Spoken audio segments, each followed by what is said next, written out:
Cette doctrine n'est pas biblique. Nulle part dans la Bible, il est clairement démontré qu'il faut passer par Marie avant de voir Jésus. Il faut passer par Marie avant de demander quelque chose à Jésus. Il faut passer par Marie. Jésus habite dans mon cœur. Les frères ne craignaient pas Dieu. Mais ben, comme il était audacieux, il dit, je vais chasser les démons. Mon frère, avant de chasser les démons, vérifie d'abord ta vie. Lui dire la vérité. Elle peut plus, elle devient maintenant esclave du mensonge. Quand on vit dans l'adultère, quand on vit dans une vie d'impudicité, on devient esclave. Jamais imaginé. Surtout vous qui habitez Kingasani, mais qui dites toujours, moi j'habite Gombe, moi j'habite ma campagne, mais tu habites Kingasani, tu habites à Mikondo. Rendez-vous nous regarde la place de l'église. Au côté Kanabilamba Nyonso, frère académique comme Yabasi. À la maison, tu réclames même les pères. Mais quand tu sors, tu deviens responsable. Monsieur, mon frère, toi tu as une autre famille que toi tu prends en charge, non? À la maison, tu prends en charge et là-bas, c'est toi qui prends en charge. Ce n'est pas toi qui fera fuir les démons, mais c'est le Jésus qui est en toi qui fera fuir les démons. La puissance qui fait fuir les démons s'appelle Jésus-Christ. Pas ton courage, pas ton courage. On a même des gens aujourd'hui qui sont devenus pasteurs par courage. Comme le pasteur est mort, du coup, il prend la relève. Bien-aimés frères, sœurs, nous venons à l'église, nous offrons, nous donnons, nous chantons, nous adorons. Mais nous adorons un Dieu inconnu. Je n'ai pas besoin d'un archibishop pour entendre la voix de Dieu. Bien-aimés frères, sœurs, tout chrétien est appelé à entendre la voix de Dieu. Tout chrétien est appelé à entendre la voix de Dieu. Shalom, shalom, bien-aimés frères et sœurs. Que le Seigneur Jésus-Christ de Nazareth vous bénisse abondamment. Nous voici encore à nouveau au travers de cette émission afin de vous communiquer la parole du Seigneur. Bonjour, bonsoir, ça dépend de l'heure à laquelle vous nous suivez. Que le Seigneur Jésus vous bénisse abondamment. À Kinshasa, vous êtes à Kinshasa, vous êtes à Bandundu, vous êtes à l'Équateur, vous êtes à Matadi, vous êtes à Boma, vous êtes à Kisantu, Kimpese, Kinzaou, vous êtes à Lubumbashi, vous êtes à Kolwezi, Likasi, partout où vous nous suivez, même vous qui nous suivez en dehors de la République démocratique du Congo, vous êtes en Afrique du Sud, partout dans le monde. Que le Seigneur Jésus-Christ de Nazareth vous bénisse abondamment. Nous sommes venus encore continuer notre série d'enseignements intitulée Impudicité facette B. Impudicité facette B. Nous commencerons d'abord par lire la parole de Dieu. Lisons d'abord la parole de Dieu et après nous essayerons d'en tirer quelque chose qui bénira notre vie. Lisons la parole du Seigneur. Bien-aimés frères et sœurs, nous étions en train de parler de l'impudicité. 1 Corinthiens chapitre 6, le verset 18, la Bible dit ceci. 1 Corinthiens chapitre 6, le verset 18. Fuyez l'impudicité.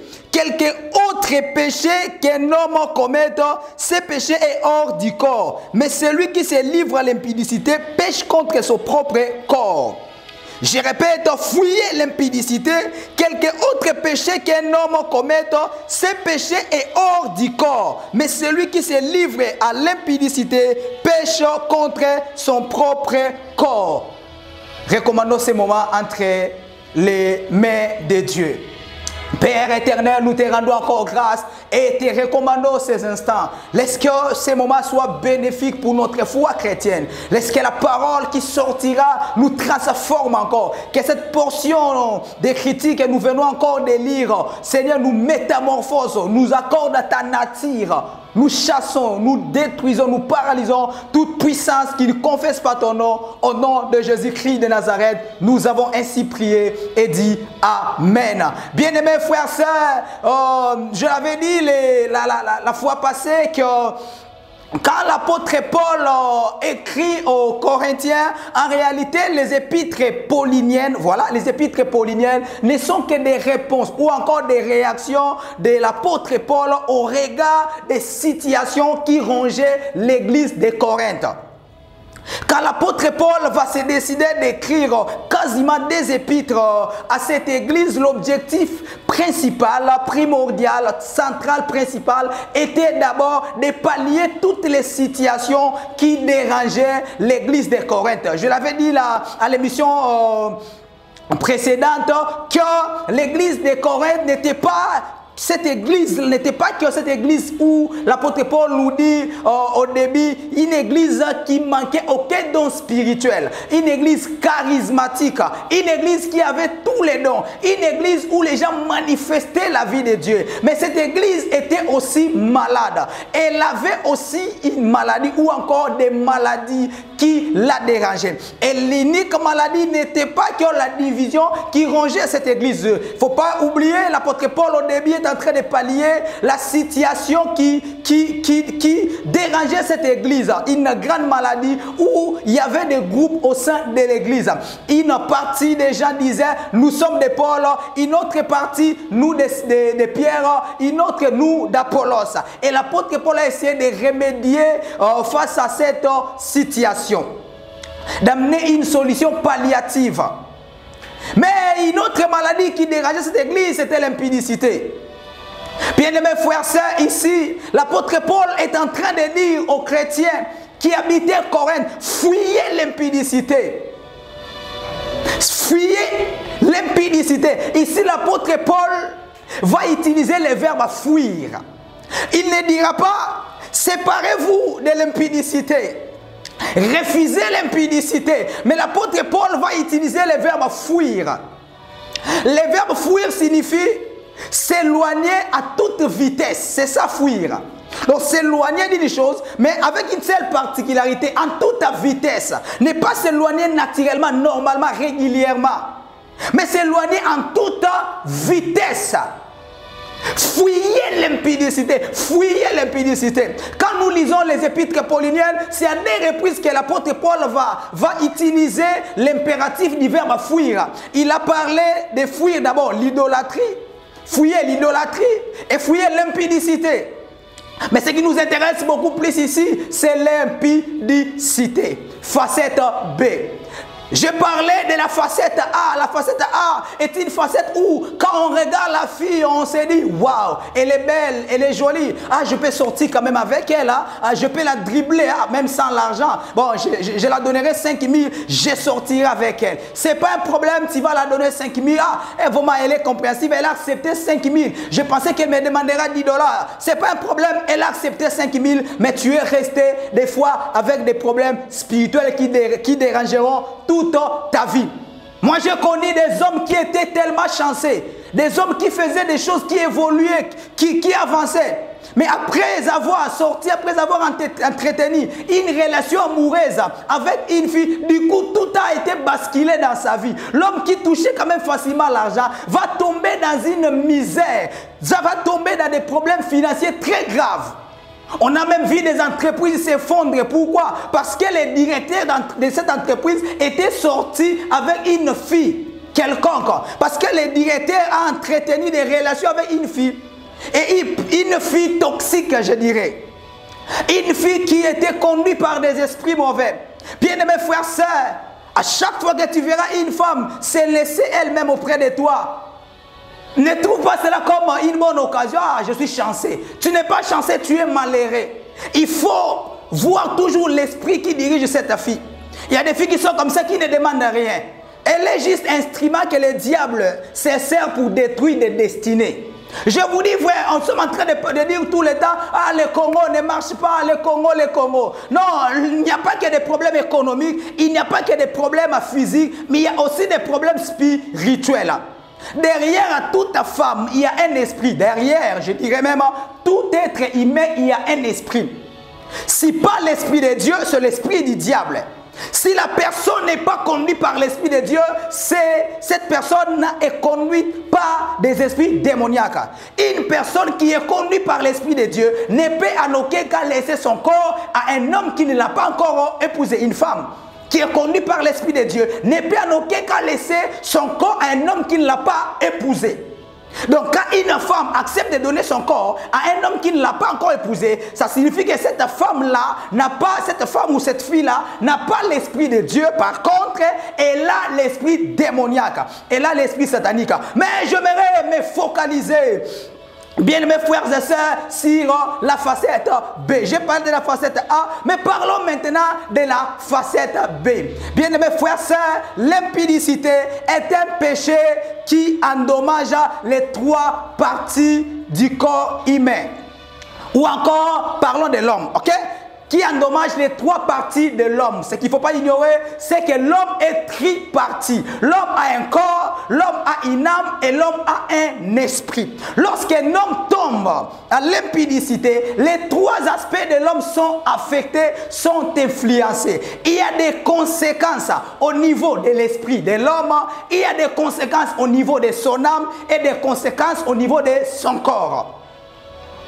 Donc, des conséquences au niveau de son esprit. Parlons de son esprit. Quel est d'abord le rôle de l'esprit? L'esprit de l'homme le permet d'entrer en contact avec son Dieu. Lorsqu'une personne tombe dans l'impudicité, lorsqu'un frère, lorsqu'une sœur n'honore pas Dieu en menant une vie de perversion sexuelle, il y a maintenant une barrière sur le plan spirituel entre cette personne et Dieu. Bien-aimés frères et sœurs, quand nous parlons de la mort, ça c'est une petite parenthèse, je vais vite rentrer dans les messages. Quand nous parlons de la mort, nous avons la mort spirituelle, nous avons la mort physique, nous avons la mort éternelle. En parlant de la mort spirituelle, c'est la séparation de l'esprit de l'homme avec l'esprit de son créateur. S'il faut voir Jardin d'Éden, qu'est-ce que la femme dira, c'est pas non, Dieu a dit, les jours où nous mangerons les fruits de cet arbre, nous mourrons. Il dit non, vous ne mourrez pas, vous devenez de Dieu comme lui. Je vous ai parlé les détails, mais qu'est-ce que vous allez remarquer? Après que les deux ayant mangé les fruits de cet arbre, les deux étaient encore vivants. Adam et sa femme étaient encore vivants, étaient toujours, je dirais, ok, étaient toujours vivants, bien que les fruits soient consommés. Ils ont consommé les fruits, mais ils étaient toujours vivants. Pourquoi ils étaient vivants? Parce que quand le Seigneur parlait de la mort, cette mort n'était pas d'abord physique, cette mort était spirituelle. Bien que plus tard, cette mort spirituelle a entraîné la mort physique. Donc la mort spirituelle entraîne la mort physique. La Bible dit quoi? Tous sont péchés et sont privés de la gloire de Dieu. Le salaire du péché, c'est la mort. D'accord? Le salaire du péché, c'est la mort. Donc cette mort n'est pas d'abord une mort physique, mais c'est plutôt la mort spirituelle, c'est-à-dire la séparation de l'esprit de l'homme avec l'esprit de son créateur. En créant l'homme, Dieu a créé un homme qui serait tout le temps en contact avec lui. C'était ça le plan de Dieu. Donc le plan de Dieu était que l'homme soit en contact permanent avec lui. Il faudrait qu'il y ait une communion permanente avec Dieu. C'est pourquoi la Bible dit que le Seigneur venait, le Dieu venait tous les soirs rendre visite à l'homme. Il venait rendre visite à l'homme. Dieu ne voulait pas que l'homme soit un peu isolé dans les jardins, mais il a voulu quand même qu'il y ait une relation, Bien-aimés frères et sœurs, la vie chrétienne n'est pas une vie normale. La vie chrétienne, c'est d'abord une vie d'intimité. On ne peut pas venir à l'église que pour venir. Il faut que ceux qui viennent à l'église aient une intimité avec les dieux de l'église. Des fois, nous donnons l'offrande sans être en contact avec les dieux qui recevront l'offrande. À quoi sert de donner une bonne offrande si la vie de cette personne qui offre n'est pas bonne? À quoi sert de donner quelque chose à une personne avec qui vous ne vous attendez pas? La première des choses à faire, c'est d'abord de réparer votre relation et après quoi tu pourrais tout faire. Bien-aimés frères et sœurs, nous venons à l'église, nous offrons, nous donnons, nous chantons, nous adorons. Mais nous adorons un Dieu inconnu. Qu'est-ce que le Seigneur Jésus-Christ a dit à la femme samaritaine? Vous adorez ce que vous ne connaissez pas. Vous adorez ce que vous ne connaissez pas. Nous avons aujourd'hui des femmes samaritaines. Nous avons aujourd'hui des frères qui viennent à l'église adorer, mais qui ne connaissent pas le Jésus de l'église. Nous avons des frères, même appelés modérateurs, appelés prédicateurs, appelés chanteurs, appelés intercesseurs, mais qui ne connaissent pas la valeur de Dieu, qui n'ont aucune relation avec Dieu. C'est pourquoi à chaque fois tu es déçu quand il n'y a aucune prophétie à l'église. C'est pourquoi à chaque fois que le pasteur ne prophétise pas sur toi, tu es déçu. Pourquoi tu es déçu? Parce que tu n'as pas une intimité avec Dieu. Je n'ai pas besoin d'un prophète pour entendre la voix de Dieu. Je n'ai pas besoin d'un pasteur pour entendre la voix de Dieu. Je n'ai pas besoin d'un archibishop pour entendre la voix de Dieu. Bien-aimés frères et sœurs, tout chrétien est appelé à entendre la voix de Dieu. Tout chrétien est appelé à entendre la voix de Dieu sans passer par un autre chrétien. Il a fait de nous un royaume et des sacrificateurs pour Dieu son Père, pour Dieu son Père. Si dans l'ancienne alliance, il y avait un seul prophète qui régnait dans toute une nation, si dans l'ancienne alliance, Dieu élevait un serviteur, Dieu élevait un homme par lequel les gens devaient être sauvés dans ces temps de la fin, il n'y a que Jésus-Christ de Nazareth. En dehors de Jésus-Christ de Nazareth, il n'y a pas un autre prophète, il n'y a pas un autre prophète, il n'y a pas un autre prophète, il n'y a pas un autre homme qui est un médiateur entre nous et Dieu. Lorsqu'on vous prêche qu'il faut passer par une femme appelée Marie avant de voir Jésus, ça c'est faux et archi faux. Ça c'est un enseignement anti-biblique. La doctrine de mariologie n'est pas une doctrine biblique, c'est une doctrine satanique démoniaque romaine. Cette doctrine n'est pas biblique. Nulle part dans la Bible il est clairement démontré qu'il faut passer par Marie avant de voir Jésus. Il faut passer par Marie avant de demander quelque chose à Jésus. Il faut passer par Marie. Jésus habite dans mon cœur. Je n'ai pas besoin de Marie qui n'habite pas mon cœur pour venir plaider à ma place. Le Jésus, là, le fils de Marie, a déjà été glorifié. Oui, il est venu, il est né par Marie. Mais après sa mort, il a été glorifié, remonté au ciel. Maintenant, là, il est dans mon cœur. Quand j'ai des problèmes qui me dérangent, je ne suis pas obligé de passer par Marie. Lorsqu'on vous présente un prophète, est un prophète des temps de la fin, est un nom par lequel nous devons croire. Ça, c'est un message anti-biblique. L'apôtre Paul, en parlant du temps de la fin, il dit faites attention, il y aura des faux prophètes. Il y aura des faux prophètes. Même le Seigneur Jésus-Christ, Matthieu 24, a parlé des faux prophètes. Il y aura des faux Christ. Il y aura l'apparition des faux Christ. Des gens qui prendront la place du Seigneur Jésus. Des gens qui diront non, le Seigneur, le Christ est ici. Le Messie est là. Ne les croyez pas. Ce sont des faux Christ. Bien-aimés frères et sœurs, rentrons maintenant dans les messages. L'homme a péché dans les jardins d'Éden, bien que son péché n'était pas à l'impudicité. J'ai même entendu des gens prêcher dire que dans les jardins d'Éden, Adam et Ève ont commis, je ne sais pas si on appellera ça impudicité ou adultère. Ils étaient déjà ensemble. Ils étaient déjà mariés. Je ne sais pas, on va appeler ça quoi? Parce que, en parlant de l'impudicité, c'est toute relation sexuelle avant le mariage. Alors qu'eux étaient déjà ensemble. On va appeler ça impudicité, adultère ou quoi? Je ne sais pas. Cela ne m'engage pas. Amen. Amen. Adam et Ève n'ont pas commis l'impudicité. La Bible est tellement claire. Ils ont péché. En parlant du péché, Ésaïe 59 dit quoi? Non, la main de l'Éternel n'est pas trop courte pour sauver, ni son oreille pour entendre, mais ce sont vos péchés, vos crimes qui mettent une séparation entre vous et votre Dieu. Donc lorsqu'on pêche, lorsqu'on commet l'impudicité, la première des choses qui se passe, il y a rupture sur le plan spirituel entre nous et Dieu. Nos péchés nous cachent la face de l'Éternel. La main de l'Éternel n'est pas trop courte pour sauver, mon frère, ma soeur. Tu vis dans l'impudicité. Tu mènes une vie honteuse, une vie désordonneuse. Mais quand tu viens à l'église, Seigneur, élève-moi, Seigneur, élève-moi. Commence par arranger d'abord ta vie. Arrange d'abord ta vie. Ta vie n'honore pas Dieu.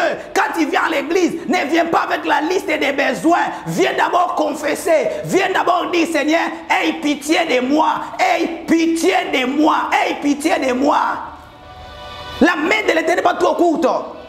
La main de l'Éternel n'est pas trop courte pour sauver, ni son oreille trop dit pour entendre. Tu es en train de pleurer tout le temps. Seigneur, vois ma vie. Seigneur, mon problème. Seigneur, regarde aussi ta vie. Regarde ta vie. Change ta position et le Seigneur changera quoi? La situation. Aussi longtemps que tu resterais la même personne, rien ne sera changé dans ta vie. Si tu aimerais à ce que le Seigneur fasse de nouvelles choses, commence d'abord à changer ta vie. Change ta vie. Change ta vie. Arrête avec cette vie de masturbation. Arrête avec cette vie d'impudicité. Toi, tu n'as pas une copine. Mais tu n'as pas une copine réelle, mais plutôt une copine virtuelle. Oui, tu as une copine virtuelle. S'il faut me donner maintenant à ton téléphone, qu'est-ce Qu'est-ce que je trouverai à l'intérieur comme image? Tu as des images sales, des images pornographiques dans ton téléphone. Et les dimanches, tu viens à l'église. Seigneur, donne-moi l'argent. Seigneur, aide-moi. J'ai des problèmes. Tu me vois où... Le Seigneur ne voit pas un péché. Dieu, une seule prière que le Seigneur peut entendre, qui émane de la bouche d'un pécheur, c'est la prière de la repentance. Toute autre prière qu'un pécheur peut adresser à Dieu ne sera jamais entendue. Je répète, une seule prière que le Seigneur attend d'un pécheur, c'est la prière de la repentance. Lorsque tu viens demander le mariage, pendant que tu mènes une vie qui n'honore pas Dieu, tu en auras jamais. Tu en auras jamais. Dieu ne t'entendra pas. Une seule chose que Dieu peut entendre, c'est la prière de la repentance. La prière de la repentance. La prière de confession. Dire à Dieu, j'en peux plus. Dire à Dieu, c'est assez. Dire à Dieu, je me sépare maintenant avec cette vie de perfection sexuelle. Je me sépare maintenant avec cette vie du péché. Je me sépare maintenant avec cette vie d'adultère. Jusqu'à quand continuerai-je à tromper ma femme? Jusqu'à quand continuerai-je à tromper mon mari? Jusqu'à quand continuerai-je à tromper mon fiancé? J'arrête avec cette vie. J'arrête avec cette vie. J'arrête avec cette vie. Ma soeur, avant de demander le mariage, commence d'abord à rompre avec ces gars-là. Avant de demander le boulot, commence d'abord à rompre avec cette copine-là. Une seule prière que Dieu entend d'un pécheur, c'est la prière de la repentance. La prière de l'élévation, Dieu ne t'écoutera pas.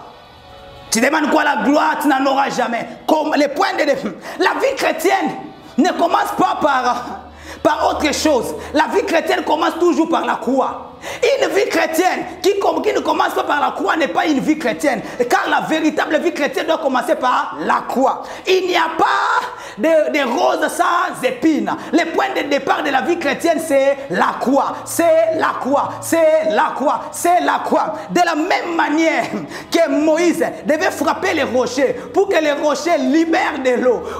De cette même manière, le Christ a été dans le véritable rocher, a été frappé à la croix du calvaire pour libérer le Saint-Esprit, pour libérer le Saint-Esprit. Bien-aimés frères et sœurs, le point de départ de la vie chrétienne, c'est d'abord la croix. C'est d'abord la croix. La vie chrétienne ne commence pas directement avec des bonnes choses. Tu t'es converti après 2 mois, Seigneur bénis-moi, Seigneur change ma vie. À peine 1 mois converti, Seigneur amène-moi en Europe. Non, la vie chrétienne commence par la croix. Tu dois d'abord souffrir pour le Seigneur. Qu'as-tu déjà fait pour Dieu? Tu as fait quoi pour Dieu?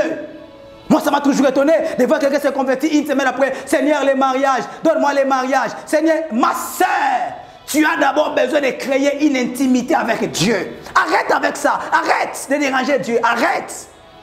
Comment quelqu'un se convertit à peine? Du coup, Seigneur, donne-moi l'argent. Je veux les véhicules. Seigneur, donne-moi ceci. C'est pour les enfants. Toi, tu n'es pas encore devenu un fils, tu es un enfant. Un enfant nous est né, un fils nous est donné. Bien-aimés frères et sœurs, tu es d'abord enfant. Tu es d'abord enfant. On ne peut pas donner un véhicule à un enfant à 10 années. Toi, tu as combien d'années dans la vie chrétienne? Tu as combien d'années?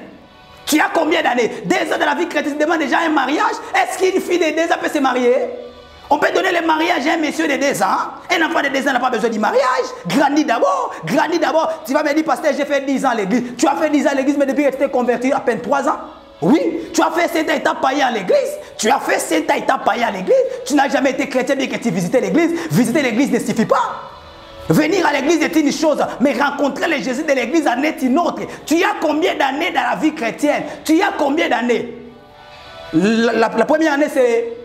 La première année commence le jour où tu t'es décidé de tout arrêter.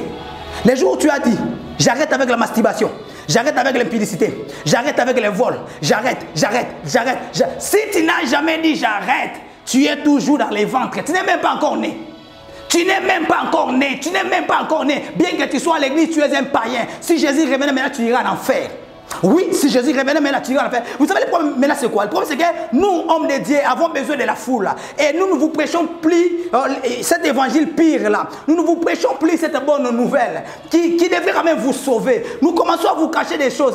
Je sais que tu es impudique, mais comme tu donnes l'argent à l'église, je ne peux pas te dire que tu iras en enfer. Je te dis seulement, ma fille, donne, Dieu va te bénir. Donne, Dieu va te bénir. Bien que ta vie est mauvaise, si Jésus revenait maintenant, tu iras en enfer. Chers hommes de Dieu, soyons authentiques. Aidons les fidèles qui fréquentent dans nos églises. Certains des fidèles iront en enfer.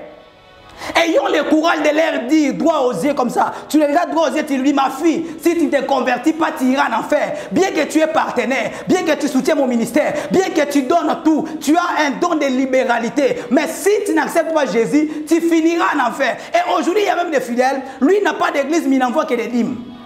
Ah, les dimanches, pasteur, j'enverrai ma dîme par M-Pesa. Merci. Pasteur, t'enverra aussi les paradis par M-Pesa si c'est possible. D'accord? Tu envoies la dîme par M-Pesa, d'accord? Tu envoies l'offrande par M-Pesa. La vie éternelle. La vie éternelle, on ne peut pas l'envoyer par M-Pesa, désolé. Les derniers jours, tu réclameras. Hein? Au moins, moi, j'ai envoyé ma dîme, j'ai envoyé mon offrande, comment je suis resté. Oui, comment je suis resté, tu réclameras ton offrande. Toi, tu n'as pas une église locale. Tu n'es pas encadré. Tu es un chrétien, je ne sais pas comment t'appellerais-je. Un chrétien qui se suffit à lui-même. Tu n'as pas besoin d'une église locale. Tu es déjà mature, tu peux tout. Et il y a même des chrétiens aujourd'hui, chrétiens, mais qui a 10 pasteurs. Il est chrétien, mais là, s'il faut lui demander qui est ton père spirituel. Moi, je suis fils de tel. 10 pasteurs. Tu as 10 pasteurs. Frère, sois sérieux. Tu veux te marier, tu amènes ta fiancée chez l'un dit, ah, c'est une femme à épouser. Tu pars chez l'autre et l'autre dit, non, c'est pas une femme à épouser. Tu es maintenant au milieu, tu ne sais pas quoi faire. Pourquoi? Parce que tu as 2 pères, tu as 3 pères, tu as 4 pères. La nature elle-même ne nous enseigne même tel pas. Il est impossible d'être enfant de 3 papas. Impossible. On a toujours un père et une mère.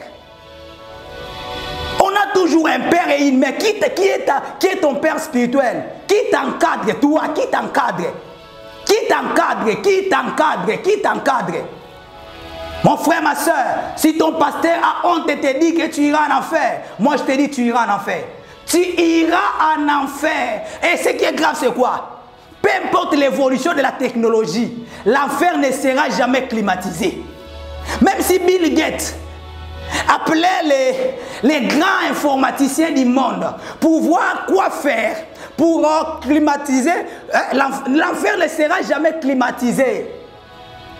Il n'y aura pas de climatisation en enfer. Vous allez souffrir éternellement. Vous souffrirez éternellement. Vous souffrirez éternellement en enfer. Mais le plan merveilleux de Dieu est que toi, tu donnes ta vie au Seigneur Jésus pour aller au ciel.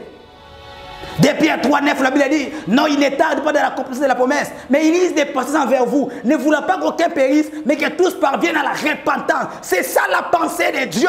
C'est ça la pensée de Dieu. L'enfer n'est pas réservé pour toi, mon frère. L'enfer est réservé pour les diables et ses anges. L'enfer n'est pas réservé pour toi. L'enfer n'est pas réservé pour toi. L'enfer n'est pas réservé pour toi. L'enfer est réservé pour les diables et ses anges. Impudicité, facette B. La première des choses, il y a rupture sur le plan spirituel. Toi qui entendais la voix de Dieu, tu n'entends plus cette voix. Dieu qui te parlait, quand tu voyais des visions la nuit, la journée, toutes ces choses se réalisaient. Tu te disais, waouh, mon Dieu ne me cache rien. Je dois faire beaucoup d'attention avec mes songes. Quand je rêve quelque chose la nuit, les matins comme ça s'accomplit. Qu'est-ce qui se passe actuellement? Tu les vois encore, toutes ces visions-là. Qu'est-ce qui se passe? Tu vois encore tous ces songes-là. Tu entends encore la voix de Dieu. Tu entends encore la voix de Dieu. Si tu n'entends plus la voix de Dieu, il est temps de rechercher encore cette voix-là. La Bible dit un jour, Joseph, Marie, qui venait de Jérusalem, était en train de rentrer dans leur ville. Et ils arrivent quelque part. Joseph se rend compte, oh, mais Jésus n'est pas avec nous. La Bible dit quoi? Joseph et Marie pensaient que Jésus était avec eux. C'est-à-dire Jésus était dans l'un de leurs frères, sœurs familiales. Bon, Jésus n'est pas avec nous, peut-être il peut être avec chez oncle tel, peut-être il peut être en train de marcher avec la tante telle, alors que Jésus était resté à Jérusalem. Joseph et Marie avançaient sans Jésus, sachant que Jésus était avec eux. Jésus était avec leurs compagnons. Alors que le Seigneur était resté à Jérusalem. Peut-être toi aussi tu as laissé Jésus à Jérusalem. Tu continues à marcher avec... Et ce qui me fait mal, c'est la vie de ce jeune homme qu'on appelle Samson. Ces jeunes hommes, à chaque fois, on lui disait, les Philistins sont derrière toi. Il s'est levé, il tuait les Philistins. Il s'est levé, il battait les Philistins. Un jour, il dit à sa femme, le secret, c'est mes cheveux. Si on essaie de me couper les cheveux maintenant, c'est fini. Ok? La femme a écouté. La femme a appelé quelqu'un est venu, on l'a rasé tous ses cheveux. Et puis on a crié, Samson, les Philistins sont derrière toi. Il dit, je me leverai. Je les battrai comme la fois passée. Je les tuerai. Moi, Samson, oh, ça, ce n'est pas la première expérience. Je veux les tuer. Je les battrai comme les autres fois. Ah, Dieu n'est plus avec toi, Samson. Vérifie. Vérifie d'abord les chiffres avant de dire ça. Ah oui, ah oui, ah oui, ah oui. Tu peux te dire non. Je veux les faire comme dans le passé. Non, non. Tu n'es plus comme hier. Tu n'es plus celui-là qui battait, qui chassait les diables hier. Quelque chose a été modifié dans ta vie. Tu continues à marcher, mais avec audace, sans Jésus. La Bible nous parle des fils de Séva. Il y avait un sacrificateur en Israël de Séva. Et ces fils, comme ils étaient fils du sacrificateur, quelle gloire. Ils se sont décidés de chasser maintenant les démons. Ils ont dit, oh, nous sommes enfants des sacrificateurs. Et puis nous connaissons Paul. Nous allons chasser les démons. Au nom de Jésus, que Paul enseigne, libérez ses corps. Écoutez les démons. Nous savons, Paul, même les Jésus que Paul prêche là, nous les savons. Et vous, qui êtes-vous? Qui êtes-vous? Et qu'est-ce que la Bible dit? L'homme qui avait ces esprits mauvais là, l'homme qui avait des esprits démoniaques sataniques, s'est lancé vers les fils de Séva. A beti bango tina niveau katiki bango à moitié mort. Ils étaient fils du sacrificateur. Ils connaissaient bien Paul. Mais les fils de Séva n'avaient jamais Jésus en eux. Ils étaient audacieux. Tellement audacieux. De vouloir chasser les démons sans avoir Jésus. Je me souviens un jour, on était dans un service de délivrance, en plein service, on chassait un démon. Vous savez comment ça se passe, des fois les démons parlent. Et maintenant, l'homme qui avait, les frères qui avaient l'esprit démoniaque, bon, en réalité, ce n'est pas les frères, mais c'est l'esprit démoniaque qui a parlé. L'esprit a regardé un frère qui était avec nous. Il appelait Patrick. Patrick, toi aussi tu me chasses. Tu veux que je te rappelle là où tu étais hier.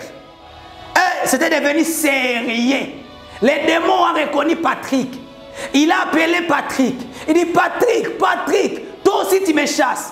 Il a commencé à rigoler en désordre. Patrick, on lui a rappelé Bissiko, c'est là qu'il lobby. Frère Abendani Penza Sima. À mon avis, comme compliqué. Président intercession à Yerobi Maliboso, frère Abendani Sima. Les frères n'avaient pas eu une bonne vie. Les frères ne craignaient pas Dieu. Mais ben, comme il était audacieux, il dit, je vais chasser les démons. Mon frère, avant de chasser les démons, vérifie d'abord ta vie. Ce n'est pas toi qui fera fuir les démons, mais c'est le Jésus qui est en toi qui fera fuir les démons. La puissance qui fait fuir les démons s'appelle Jésus-Christ. Pas ton courage, pas ton courage. On a même des gens aujourd'hui qui sont devenus pasteurs par courage. Comme le pasteur est mort, du coup il prend la relève. Comme le pasteur est un peu lourd, le pasteur est un peu timide, il dit, ah, père, tu vas mourir. Tu vas mourir. Le point de départ du ministère, c'est d'abord l'appel. C'est d'abord l'appel. On ne devait pas pasteur parce qu'on est fils du pasteur. On ne devait pas pasteur parce qu'on est frère du pasteur. On ne devait pas pasteur parce qu'on a fait la théologie. Ah oui, je ne suis pas pasteur pour la théologie. La théologie m'a beaucoup aidé à avoir la connaissance, mais ce n'est pas la théologie qui a fait de moi pasteur. Ce n'est pas la théologie qui m'a donné l'appel. La théologie ne donne pas l'appel. On a aujourd'hui des hommes de Dieu fabriqués par la théologie. On a des hommes de Dieu fabriqués par la théologie. Bon, va faire 3 ans, va faire 5 ans. Fais la théologie pendant 5 ans. Et puis tu deviendras pasteur. La théologie ne donne pas l'appel de Dieu. La théologie ne donne pas l'appel de Dieu. La théologie t'aidera à bien gérer ton appel, à bien exercer ton appel. Mais la théologie ne te donnera pas l'appel. La théologie peut tout te donner sauf l'appel. La théologie peut tout te donner sauf l'appel. Je ne combats pas les théologiens, je le suis moi-même. J'aime beaucoup la théologie. J'aime beaucoup, je suis un théologien. Mais la théologie ne m'a pas donné mon appel. Amen. Bien-aimés frères et sœurs, en dehors de déranger, de fragiliser notre relation avec le Seigneur, il y a maintenant des conséquences au niveau de l'âme. Au niveau de l'âme. Vous le savez bien que l'âme d'une personne est son siège des émotions. Donc l'âme est le siège des émotions. Je l'avais parlé la fois passée que tous les impudiques n'ont pas la paix. Ils ont toujours peur. Donc ça c'est la première conséquence au niveau de l'âme. Au niveau de l'esprit, ça met une barrière entre nous et notre Dieu. Mais au niveau de l'âme, l'impudicité amène la peur. La fille qui vient de sortir avec un homme n'a pas la paix. Pourquoi? Parce qu'elle se dit toujours, est-ce que je ne tomberai pas enceinte? Non, comment on a imité? Ne tomberai-je pas enceinte? Ne tomberai-je pas enceinte? Elle n'a plus la paix. Il y a même des filles comme ça. C'est le moment de manger, elle est en train de rêver toujours. Mais toi, Pauline, qu'est-ce qui se passe? Mange, non? Elle ne mange pas. Son cœur est en train de battre. Où irais-je? Que ferais-je? Ceux qui n'ont pas papa ko benga ngai na ko décevoir et là quand Moussanga ces années après ko bibana mobile n'est conscience ces mara c'est ce qui m'a toujours étonné. Et je suis la fille unique de mon papa. Ah, quand tu partais là-bas tu ne savais pas. Quand tu t'es déshabillé tu ne savais pas que tu étais fille unique, hein? Quand tu répondais à ces textos tu ne savais pas. L'impudicité est l'un des péchés qu'on ne commet pas brutalement. C'est-à-dire ça commence par une planification. Les premiers jours, à Monakio, à combien de textos, PC numéro de téléphone, malembe. À part ces phénomènes appelés Boukalelo, Lambalelo. Mais en réalité, ça se prépare. C'est-à-dire, ça peut prendre une semaine, ça peut prendre. Alors pendant ces 2 semaines, tu ne savais pas que tu étais fini. Hein? Oh, maintenant, je vais faire comment? On doit voter, je vais faire comment? Mon papa. Tu n'as plus la paix, tu as vendu ta paix à cause de l'impudicité. L'impudicité est un péché qui crée d'autres péchés. L'impudicité peut créer le vol, vous le savez. Moi j'ai vu un homme qui n'a jamais été voleur le devenir à cause de l'impudicité. L'homme est allé faire la cour à une fille, la fille d'un homme qui avait beaucoup d'argent. Et maintenant il fallait que lui aussi s'habille bien. Ben, comme il n'a pas assez de moyens, il se permet d'aller voler. Il vole l'argent pour acheter la chaussure. Il vole l'argent pour acheter une belle chemise. Il vole l'argent pour acheter un bon pantalon. Alors que ces derniers avant n'étaient pas volés. À cause de l'impudicité, il est devenu. La copine demande de l'argent, il n'en a pas. Il se permet même d'aller escroquer.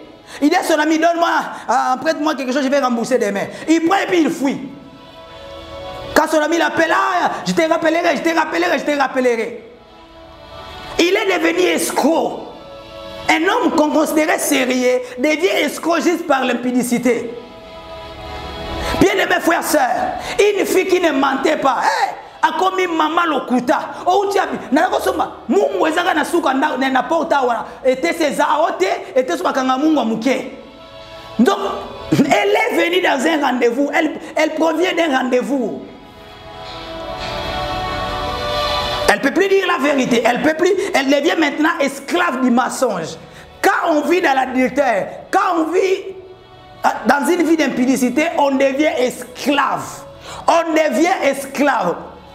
Ta copine t'appelle, ta femme te demande qui t'appelle? Ah non, c'est une cliente. Quelle cliente? Alors prends le téléphone, décroche. Ah, cette cliente ici me dérange. Bon, je prendrai son appel même plus tard. Mon frère, tu es en train de mentir, Voilà comment tu deviens esclave du mensonge. L'impudicité n'est pas une bonne chose. L'adultère n'est pas une bonne chose. L'adultère et l'impudicité peuvent te transformer. L'adultère et l'impudicité peuvent te transformer à un homme que tu n'as jamais imaginé. Jamais imaginé.